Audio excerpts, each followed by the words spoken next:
माझा अवतार असा विचित्र दिसत असेल तुम्हाला, कारण की मी जस्ट आत्ता पोहोचले. मला फ्रेशन अप पण व्हायचं आहे. जस्ट मी कपडे चेंज केले आणि मला तुम्हाला रूम दाखवायची होती, कारण की लास्ट 2 टाईम मला दाखवता नाही आली. बिकॉज ते हॉस्टेल होतं आणि हॉस्टेलमध्ये म्हणजे बाकीचे लोकं पण असतात, त्यामुळे मला दाखवता येत नव्हतं. पण ही जी हॉटेल होती ती हॉटेल नाही ॲक्च्युली एअरबीएनबी. हे मी मम्मी पप्पा मी आम्ही तिघं ट्रॅव्हल करणार होतो, त्यामुळे मी बुकिंग केली. बट सध्याच्या सिच्युएशनमुळे त्यांना काही येता आलं नाही. सो आता त्या दोघांच्या ऐवजी मी एकटी ट्रिपवर आली आहे. त्यामुळे मी तुम्हाला रूमची टूर देते. 1 मिनिट. सो इकडनं ही एंट्री आहे. इकडे फ्रीज आहे. हा kitchen area.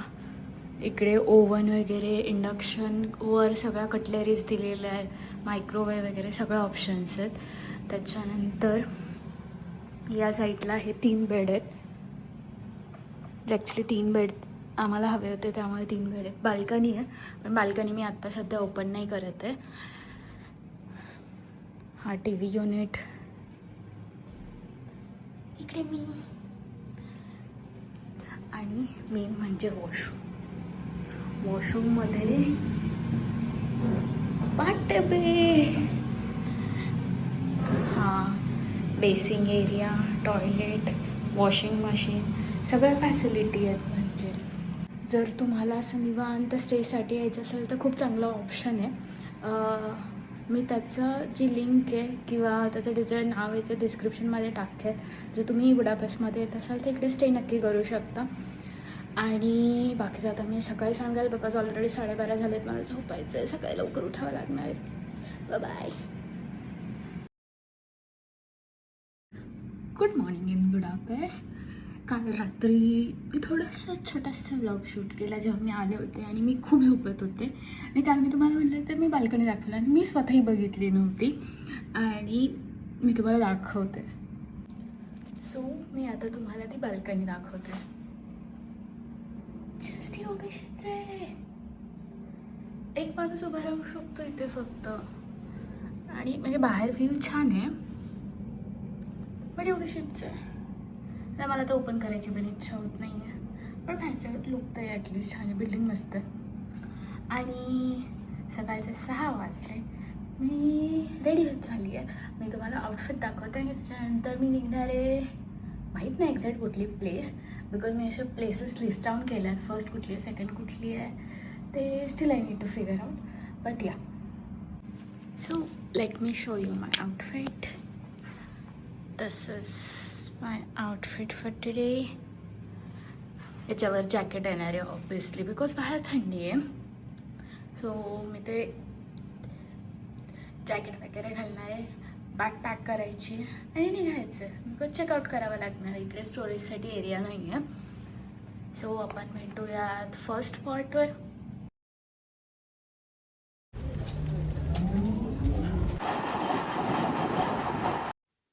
Hello everyone. So I'm standing in front of Hungarian Parliament. Budapest Parliament आहे. त्याच्या समोर उभी आहे मी. ते मिडलं आणि पूर्ण ओव्हरऑल बॅकग्राऊंड पण खूप छान आहे आणि खूप थंडी आहे. -7 मध्ये फिरती मी. Not -7, +7 sorry. मला वाटलं स्प्रिंग येतं थंडी कमी असेल, बट नाही, थंडी आहे अजून. आणि हां, माझ्या हॉटेलवर ना इकडे यायला मी मेट्रो यूज केलेली आणि बुडापेस्ट गो म्हणून त्यांचं जे ॲप आहे त्याच्यातून तुम्ही 24 आवर्सचं काय म्हणतात तिकीट परचेस करू शकता. आणि जेव्हा तुम्ही परचेस करता तेव्हापासून काउंट म्हणजे स्टार्ट होतो तो count. It's nothing like that की तुम्हाला म्हणजे टॅप केल्यावर ते स्टार्ट होतं. जेव्हा तुम्ही परचेस कराल तेव्हापासून ते स्टार्ट होईल. सो जेव्हाही तुम्हाला ट्रॅव्हल करायचं असेल त्याच टायमिंगला ते परचेस करा. आणि आता आपण जाऊयात नेक्स्ट लोकेशनला. Guys, do you know this is the like one of the largest parliament in the world, ज्याच्यामध्ये अराउंड 700+ रूम्स आहेत आणि एवढ्या छान स्टाईलने डिझाईन केलेल्या आहेत ना की it just look very beautiful from outside. आणि तो पूर्ण एरियाच खूप छान आहे टाईम स्पेंड करण्यासाठी. आणि माझे नेक्स्ट लोकेशन होती डॅन्यूब रिवर. ॲक्च्युली ही रिवर ना युरोपमधली सेकंड लार्जेस्ट रिवर आहे, which is passing through around 10 countries. I am at a next location Danube on the shoes म्हणून. ज्या या नदीच्या किनारी असे ते शूज आहेत, खूप असे काय म्हणतात जुन्या यातल्या काळातले शूज आहेत.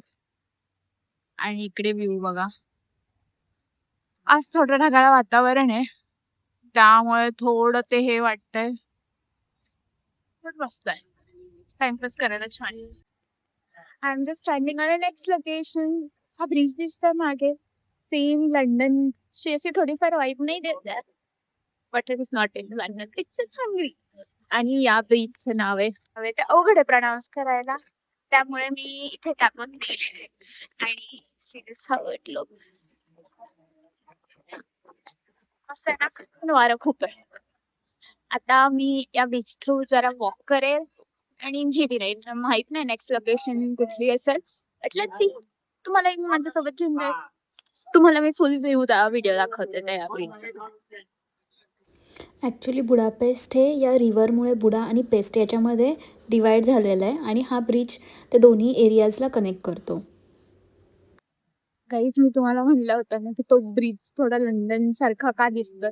हा जो माणूस आहे, ऍक्च्युली मी इथली हिस्ट्री वाचत होते, हा जो माणूस आहे यांनी हा ब्रिज बनवलाय आणि तो लंडन युनिव्हर्सिटी मध्ये शिकत होता. आणि मध्ये एका याच्यामध्ये जर्मनीच्या कुठल्या तरी ट्रूपनी हा पूर्ण उडवला पण होता आणि त्याच्यानंतर 1949 मध्ये तो परत बनवलाय.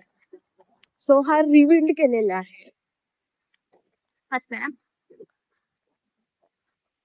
तर मी आता नेक्स्ट लोकेशनला जाईल म्हणते आणि मी तिथेच फिरत बसलीये. जस्ट मला चालता चालता हे कॅफे दिसलं, त्याच्या बाहेर यांनी किती छान फुलांचं डेकोरेशन केलंय. And this is our next destination. Basically a cathedral. So त्याचे डिटेल्स मी तुम्हाला तिथे जवळ गेले की सांगते. हा कॅथेड्रल कम्प्लीट व्हायला टोटल 50 इयर्स लागलेले होते. सो तुम्हाला जे हे बॅकग्राऊंडला कॅथेड्रल दिसतंय ते इट इज सेंट इस्तेवान बेसिलिका. मी जर प्रनाऊन्सिएशन चुकीचं केलं असेल तर मी इथे नाव टाकेल, सो तुम्हाला ती लोकेशन कळून जाईल. आणि इथे काहीतरी वर्क चालू आहे म्हणून हे सध्या बंद आहे. आजकाल तर मला असं झालं की ज्याही लोकेशनला जाते ते सगळेच कॅथेड्रल बंद आहेत. बट आपल्याकडे खूप मोठी लिस्ट आहे कवर करायला. सो भेटूयात नेक्स्ट लोकेशनला. सो अजून एक रस्त्यात चालता चालता हे काका मला भेटले जे इथे थांबलेत आणि रोडवर असे खूप सारे स्टॅच्यू आहेत. किती मस्त थांबलेत ना, निवांत पेहरा देत. हॅलो, नाही बोलत ते माझ्याशी. त्यानंतर नेक्स्ट लोकेशन होती ती चेन ब्रिज. जो ब्रिज आपण खाली बघितलेला तिथे वर जाणार आहे, पण त्याआधी मला एक सांगायचं होतं म्हणून व्हिडिओ स्टार्ट केला की आपण ज्या साईडने स्ट्रेट चालत आलो ना तिथनंच समोर हे गार्डन आहे आणि या गार्डन थ्रू ना तो ब्रिज दिसतोय. म्हणजे सध्या त्याच्यात दिसतोय की नाही व्हिडिओमध्ये माहित नाही, पण इथनं तुम्ही फोटो क्लिक करू शकता. स्वतः ब्रिज सोबत जर तुम्हाला फोटो हवे असतील तर इथे चांगले फोटो येतील. हे फुल गार्डन आहे, मी तुम्हाला दाखवते. See this garden. आणि या गार्डनच्या इथनं मला असं वाटतं की चांगले फोटो येतील ज्याच्यामध्ये ब्रिज कवर होईल, कारण की त्या ब्रिजच्या जवळ ना एवढे काही खास फोटो येत नाही आहेत. सो त्यामुळे इथे पण खूप सारे स्टॅच्यू आहेत. परत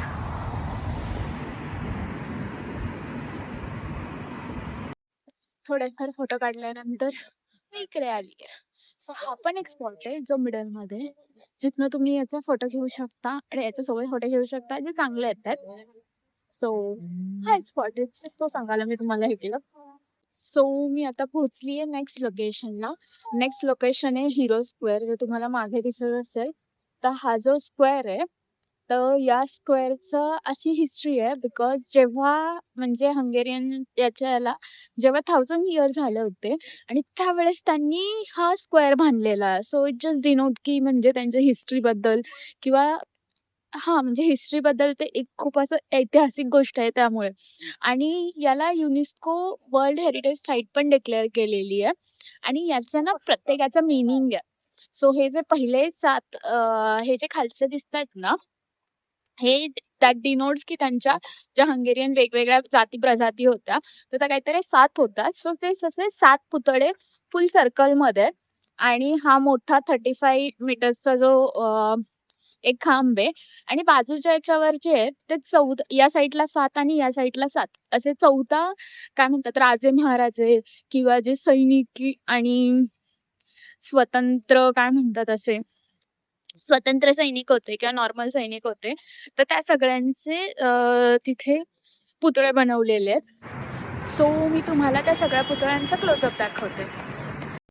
हे हंगरीचे सगळ्यात ग्रेट लीडर्स आहेत and like each and every corner is like a pride and Prestige for Hungarian people. So हा स्क्वेअर त्यांच्यासाठी खूप इम्पॉर्टंट आहे. अँड बिसाईड दिस स्क्वेअर तिकडे 2 म्युझियम्स आहेत जे त्याची तुम्ही बुडापेस्टजवळ तर तुम्ही 1 डे पास घेतला तर त्याच्यामध्ये ते कवर होतं. अँड सी दिस ब्युटी, किती छान म्हणजे ते ड्रॉइंग केलेलं होतं, मला फार आवडलं ते.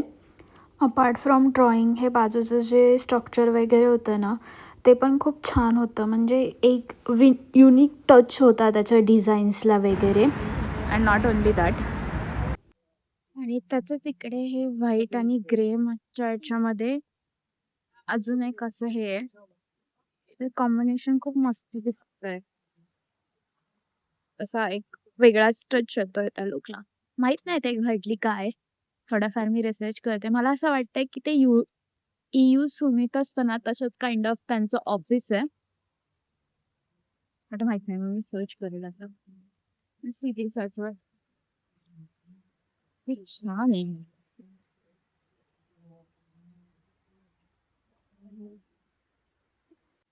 एवढं फिरल्यानंतर काही ते खायला सांगतात. सो दिस इज चिमणी केक. तो हंगरीमधला फेमस आहे, सो इथलं तर ट्राय केलं पाहिजे ना. सो हा मी विथ व्हिप क्रीम घेतलाय. तुम्हाला करन्सी कन्वर्ट करावी लागेल असं काही नाहीये, ते युरोमध्ये पण पेमेंट ऍक्सेप्ट करतात. सो तुमच्याकडे जर तुम्ही करन्सी एक्सचेंज केली नसेल तर स्टील तुम्ही तिथे पे करू शकता बाय युरो. आणि आता मी एन्जॉय करते. Bye bye. नेक्स्ट लोकेशनला पोहोचली आहे, गॅलेटर हिल म्हणून. सो असं हे काइंड ऑफ हिल पार्क दोन्ही म्हणू शकता. हायकिंगसाठी तुम्हाला यायचं असेल तर येऊ शकता. इथनं वरनं टॉप व्ह्यू खूप छान आहे, पण त्याच्यासाठी अजून वर जावं लागेल आणि खूप जमली आहे. आता मी रिटर्न खाली चालली आहे. सो त्यामुळे 3 दिवस सलग चालल्याचे परिणाम येते. पण थोडा वेळ इथं बसायला एन्जॉय करेल बिकॉज गार्डन मस्त आहे. मी तुम्हाला दाखवते.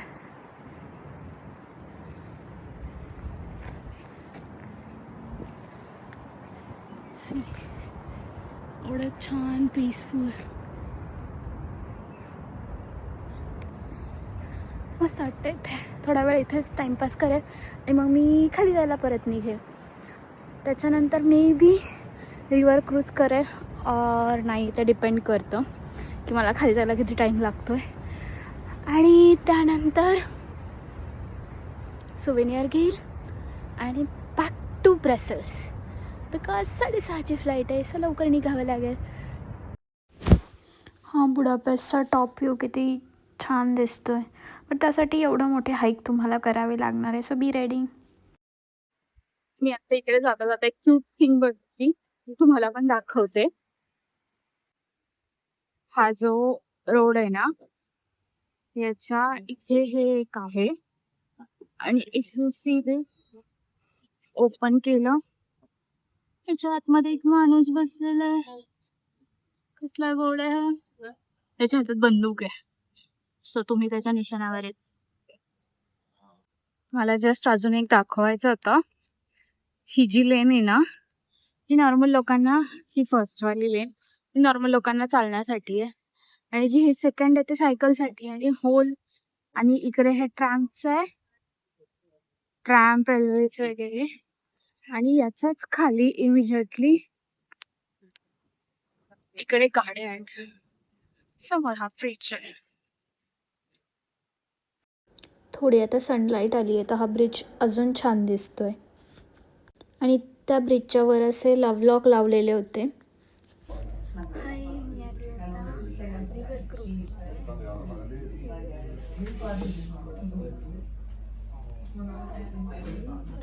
त्याच्यामध्ये इथेच तुम्हाला डिनर वगैरे सर्व केला जातो, डिनर लंच दोन्ही. सो तुम्ही इथे ऑर्डर करू शकता आणि निवांत रिव्हर क्रूज एन्जॉय करू शकता. सो ही पूर्ण रिव्हर क्रूजची होती, ती 1 तासाची होती. याच्यामध्ये तुम्हाला मल्टिपल ऑप्शन्स अवेलेबल आहेत की तुम्ही विथ लंच डिनर तुम्ही ऑप्ट करू शकता. तिथे तुम्हाला वाईन फ्रीमध्ये मिळते. So if you drink alcohol you can definitely go for it. आणि अपार्ट फ्रॉम दिस की जस्ट ॲट 13 युरोज तुम्हाला सिम्पलवाली ज्याच्यामध्ये अल्कोहोल किंवा बाकी कुठल्या गोष्टी इन्व्हॉल्व्स नसतात, सो तीवाली तुम्ही बुक करू शकता. आणि नॉट नेसेसरी की तुम्ही ती बुक केली आहे तर तुम्हाला म्हणजे तेवढंच ऑप्शन आहे. जेव्हा तुम्ही आतमध्ये जाता तुम्ही तिथे त्यांना डिरेक्टली पे करू शकता आणि तुम्हाला पाहिजे ते ऑर्डर करू शकता. But this is a very amazing experience, कारण की आपण जे स्पॉट नॉर्मल बघतो ना त्यापेक्षा पण ते थ्रू रिव्हर बघणं आणि ते क्रूजवाली फिलिंग एक्सपिरियन्स करणं इट इज टोटली डिफरंट.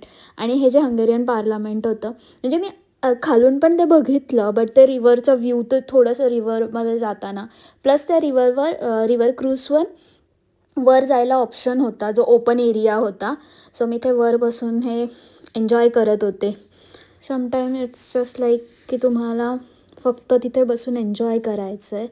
आणि हा सेकंड ब्रिज जिथे ॲक्च्युली खूप साऱ्या पब्लिक ट्रान्सपोर्ट अलाउड आहे, जे मेन रोडवर तुम्हाला दिसलं नसतं. आणि this building was giving a same vibe like Aladdin. म्हणजे मला ते बघितल्या असं फुल अलादीनच्या वाईब यायला लागल्या होत्या. आणि त्या जो डॅन्यूब रिव्हर आहे त्याच्या साईडच्या सगळ्याच बिल्डिंग खूप युनिक आहेत. प्रत्येकाचे स्ट्रक्चर खूप वेगवेगळे आहेत. म्हणजे असं बोर नाही होत तुम्ही किती जरी वेळ तिथे जस्ट रँडम टाईमपास करत बसला असाल तरी. आणि ही जी सेकंड बिल्डिंग होती डॉल्फिन शेपची ती मी नॉर्मल याच्या थ्रू बघितली नव्हती, सो ती मी रिव्हर क्रूजमध्ये पाहिली. सो ॲज युजल एव्हरी ट्रिपमधलं नेहमीचं रिच्युअल की फ्रीज मॅग्नेट कलेक्ट करणं. एवढे छान फ्रीज मॅग्नेट होते विथ बुडा कॅसल्स आणि वेगवेगळे त्यांचे जे स्पेशालिटी आहेत त्याच्यामध्ये. एवढं कन्फ्यूज होतं ना घ्यायला. म्हणजे it start with 1 euros till 4 euros. It depends upon की तुम्हाला कुठलं आवडतं आहे. सो त्याच्यानुसार तुम्ही सिलेक्ट करू शकता. If you are on budget travel you can select for the 1 euros. सो आता डिनरचा टाइम झालाय, मग आता डिनरला काय खायचं म्हणून तर व्हेजिटेरियन्स मध्ये लागोस म्हणून ऑप्शन होता. तर तुम्हाला दाखवते कसं दिसतोय ते. आणि तुम्ही इथे बुडापेस्टमध्ये थर्मल बाथ वगैरे जे असतात ना ते पण ट्राय करू शकता. ऍक्च्युली मी एकाच दिवसासाठी आले होते, मग मला एवढा टाइम नव्हता, त्यामुळे मी गेले नाही. पण तुम्ही नक्की जाऊ शकता. आणि मोस्ट फेमस वाले तर 25 युरोज वगैरे असं त्याचं प्राइस आहे. बट जे नॉर्मल आहेत लोकलवाले आहेत ना ते तुम्हाला अराउंड 10 ते 12 युरोजमध्ये मिळून जाईल. सो लोकल लोकांसोबत तुम्ही तो एक्सपिरियन्स करू शकता. अपार्ट फ्रॉम थर्मल बाथ तुम्ही बुडा कॅसलला पण जाऊ शकता. सो तो एक माझा मिस झालेला आहे. सो तुम्ही ते ट्राय करा बिकॉज माझा टाइम लिमिट कमी होती. And that's it for today's video. तुम्हाला व्हिडिओ कसा वाटला ते सांगा. माझा ब्लॉग कसा होता ते. जस्ट मी 24 आवर्ससाठी तिकडे होते त्यामुळे मला जास्त काही जाता नाही आलं किंवा फिरता नाही आलं. बट तुम्हाला माझ्या ब्लॉगमधलं काय आवडलं ते मला नक्की सांगा. आणि thanks for watching. Don't forget to like, share and subscribe.